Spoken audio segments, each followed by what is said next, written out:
2024 के चुनाव में हुई बेईमानी। एक लोकसभा सीट पर 1.5 लाख फर्जी वोटर। 7 चरणों में क्यों हुए लोकसभा चुनाव? राहुल गांधी का दावा, सामने रखेंगे सबूत। नरेंद्र मोदी की सरकार पर बड़ा संकट मंडराता दिखाई दे रहा है, क्योंकि 2024 के लोकसभा चुनाव में जिस जीत के साथ उन्होंने तीसरी बार पीएम पद संभाला, अब वो चुनाव ही सवालों में घिर गया है।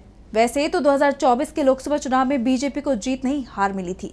पार्टी की 63 सीटें कम हो गई थी, बहुमत से पीछे रह गई थी, लेकिन दूसरे छोटे दलों की मदद से उसने सरकार बना ली।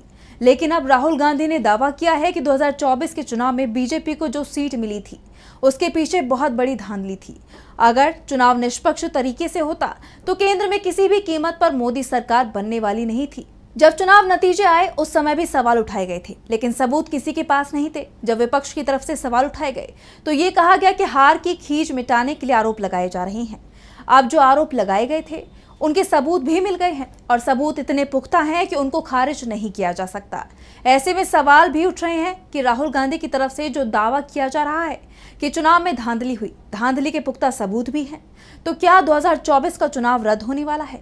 अगर चुनाव रद्द होगा तो क्या नए सिरे से चुनाव कराए जाएंगे? क्या मोदी सरकार गिर जाएगी? सवाल 2024 के लोकसभा चुनाव के साथ ही मध्य प्रदेश, राजस्थान, छत्तीसगढ़ और गुजरात विधानसभा के साथ महाराष्ट्र और हरियाणा विधानसभा चुनाव पर भी उठ रहे हैं। कहा जा रहा है कि इन चुनावों को लेकर भी कांग्रेस के हाथ बड़े सबूत लग चुके हैं। तो कैसे चुनावी गड़बड़ियों के चलते बीजेपी फंस सकती है मुश्किल में? और कांग्रेस सांसद राहुल गांधी ने किया है क्या दावा? आज हम इन सभी सवालों पर करेंगे अपनी स्पेशल रिपोर्ट में बात। नमस्कार, मैं आंचल। इस समय सबसे ज्यादा चर्चा देश में अगर किसी की हो रही है तो वो है चुनाव आयोग। चुनाव आयोग सवालों में है। सवाल उठ रहे हैं कि उसका काम क्या है, चुनाव कराना या फिर किसी पार्टी को जिताने में पूरी ताकत लगाना? क्योंकि विपक्ष की तरफ से खास तौर पर राहुल गांधी तो ये बात लगातार और पूरी ताकत से कह रहे हैं कि चुनाव आयोग स्वतंत्र नहीं रहा है, उसका काम बीजेपी को चुनाव जिताने का रह गया है। बीजेपी जो चाहती है वो स्टेट उसे जीतना है। चुनाव आयोग बीजेपी के लिए मैदान तैयार करना शुरू कर देता है। राहुल गांधी तो यहां तक कह चुके हैं कि मोदी सरकार ज्यादा दिन नहीं रहने वाली, इसलिए जो लोग काम कर रहे हैं वो ईमानदारी से काम करें। लेकिन मोदी सरकार के जाने के बाद उनके बुरे दिन शुरू हो जाएंगे। सभी की जांच कराई जाएगी, अगर रिटायर भी हो जाते हैं तो भी खींच कर लाया जाएगा। और मैं ये बड़ी सीरियसली बोल रहा हूं, जो भी ये काम कर रहे हैं, ठीक है, इलेक्शन कमीशन में जो भी ये काम कर रहे हैं, right from the top to the bottom, आप एक बात याद रखिए, आपको हम छोड़ेंगे नहीं। कुछ भी हो जाए हम छोड़ेंगे नहीं आपको, क्योंकि आप हिंदुस्तान के खिलाफ काम कर रहे हो। ये ट्रीजन है और कम, इससे कम नहीं है। तो आप याद रखिए, आप कहीं भी हो, रिटायर्ड हो, कुछ भी हो, ठीक है, हम आपको ढूंढ के निकालेंगे। राहुल ने यह दावा किया था कि उसके पास चुनाव आयोग के खिलाफ बड़े सबूत हैं, और इसका खुलासा होगा तो ये किसी एटम बम के फटने जैसा होगा। और अब राहुल गांधी इसी का खुलासा करने की तैयारी में दिखाई दे रहे हैं। कांग्रेस नेता ने कहा है कि 2024 के लोकसभा चुनाव में धांधली हुई थी, जिस चुनाव के बाद नरेंद्र मोदी फिर से प्रधानमंत्री बने। राहुल ने आगे कहा, 2024 के लोकसभा चुनाव में धांधली हुई थी। अब मेरे पास इस बात के डॉक्यूमेंट्स और डेटा है जो ये साबित करते हैं कि चुनाव में गड़बड़ी हुई। लोकसभा चुनाव में गड़बड़ी हो सकती है और 2024 का लोकसभा चुनाव गड़बड़ी वाला था, हम इसे साबित करेंगे। राहुल गांधी ने कहा कि लोकसभा सीटों को चिन्हित कर बेईमानी की गई। उन्होंने आगे कहा, हमने एक सीट की वोटर लिस्ट की जांच की, इसमें 6.5 लाख वोटर थे, जिनमें से 1.5 लाख फर्जी निकले। ये कोई अपवाद नहीं बल्कि सुनियोजित योजना के तहत किया गया फर्जीवाड़ा है। राहुल गांधी के दावे से लोकसभा चुनाव की प्रक्रिया पर भी सवाल उठने लगे हैं। 2024 में जब आम चुनावों का ऐलान हुआ था उस समय भी विपक्ष की तरफ से सवाल हुए थे, क्योंकि आजादी के बाद दूसरा मौका था जब चुनाव प्रक्रिया को इतना लंबा खींच दिया गया था। 1991 से 92 में देश में पहली बार चुनाव हुए। उसके बाद 2024 की चुनाव प्रक्रिया सबसे लंबी थी। वोटिंग 7 चरणों में कराई गई। 19 अप्रैल को पहले चरण के लिए वोट डाले गए तो 1 जून को आखिरी चरण के लिए वोटिंग हुई। कुल 44 दिनों तक वोटिंग की प्रक्रिया चली। हर चरण में 5 से 12 दिन तक का गैप रखा गया।